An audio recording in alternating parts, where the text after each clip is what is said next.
What's going on, guys? WhiteFox1225 here with another video, and today I want to talk about Kingdom Come Deliverance, a game I'm really excited for. You guys might have heard me mention it on the channel before, or even do videos on it, but today I want to talk about the armor and the skill system in the game. If you've never heard of the game, it's a medieval RPG that focuses on realism. It looks really unique, and again, guys, I'm just really excited about it.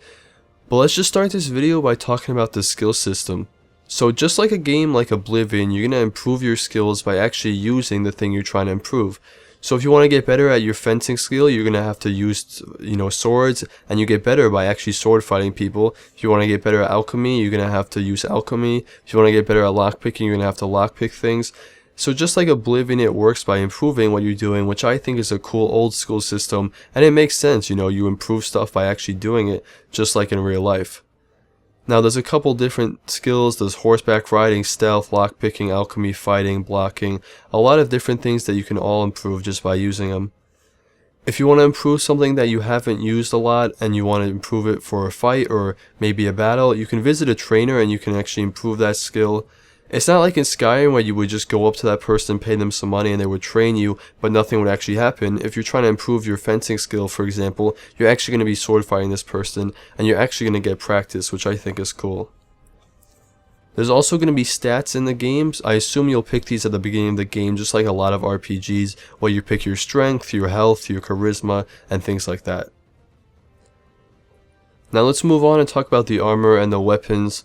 All armor and weapons and even food will have a quality, which decides how easily it gets damaged, or in the case of food, how quickly it spoils. So obviously you're going to want higher quality stuff like high quality armor and high quality swords so they're not breaking in combat or getting worn out. No matter what the quality of your sword is or your armor, it will get worn out eventually, and when it does, you'll have to fix it up, which I think is a cool part of the survival element of the game, that you have to watch how your equipment is and make sure you're all good to go. And that's not something you see in a lot of games. In a lot of RPGs you could just use the same sword the whole time, but that's part of the survival element of the game and just the realistic nature of it. Your armor will also collect dirt that you're going to have to clean, and if your clothes are really dirty, people will avoid you. And that leads me into another thing, that what you wear actually does matter. So if you're going to a feast and you wear armor, that's going to be kind of weird and people are going to notice it, maybe not talk to you. You're expected to dress nice if you're going to a feast, but if you're going to battle, obviously you want to wear your armor. And that's really cool for role playing, and it's just going to make it so you actually have to watch what you wear. It's not just like a game where you can run around in armor all the time. If you're going shopping, you might get better prices if you dress like you're rich. If you're trying to persuade a peasant to do something, it would be a lot better if you dressed like a beggar. So what you wear and how you take care of it is really important for the gameplay, which I think is a nice feature. There's also going to be a crazy amount of armor you can wear in the game. You have 20 slots for armor, weapons, and accessories, which is just crazy because in most RPGs you only have like 6 slots. You can wear 4 layers of armor. The first layer is gambeson. That's like a soft padding, typically just worn under armor, but if you're really poor you might just wear that. The second optional layer is chainmail. Those are those links of metal. It's a lot lighter than plate armor but still offers some good protection. The third optional layer is plate armor. That's what you think of when you think of a knight, the big metal armor that you're going to wear. It does slow you down, but it does block an attack pretty well.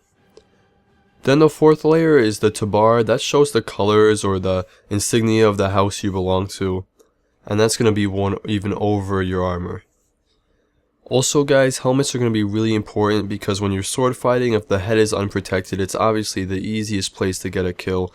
That's going to be what you're going for, so you're going to always want to be wearing a helmet in the game. So let's talk about how the armor actually works. Unlike Skyrim or a game like that, The Witcher, it's not just a number. What you're wearing and where you're wearing it actually matters. So in most of those games, when you put armor, it just adds to your armor stats and shows how much damage resistance you have. But in this game, if you're wearing boots and a really good chest piece, it could be the best armor in the game, but if you get hit in the head, it doesn't matter, you're gonna die either way. Same thing goes if you're wearing an awesome helmet and an awesome chest piece but wearing just regular pants. If you get hit in the leg, you're gonna take a lot of damage. So you're gonna want to have good armor all the way around, and where you're wearing armor does really matter. Let's move on and talk about the weapons in the game. There are different attacks in the games. You can stab, do swings, just like something like Chivalry or Mordhau or any of those slasher games. So when you're using a hammer, doing a stab really isn't going to do much damage, but if you're doing an over the head swing, it's going to do a lot of blunt damage. If you're using a sword though, you're probably going to want to go for the stab to get the most effect out of the weapon. So I think that's a really cool system, and you're going to have to learn how to use weapons most effectively and probably pick your favorite and learn how to use it. The last thing I want to talk about is the loot system. In this game, if you kill someone, you get to loot what they have, so if they have really good armor and you can kill them, you can take that for yourself. Also, let's say you're trying to infiltrate a bandit camp. If you're doing that, you could kill the bandit leader and take his armor, and if you're convincing enough, you can actually convince them that you're him and disguise yourself. I never liked how in Skyrim I could kill someone wearing Daedric armor, but I couldn't take it for myself, and I really like this system because it just goes with the realism of the game so well. But that's pretty much it for the video, guys. If you liked it, give it a like. If you want to leave a comment or question below, make sure you guys do that because I love hearing from you guys. If you want to see more, hit that subscribe button. Thanks for watching as always, and I'll see you next one.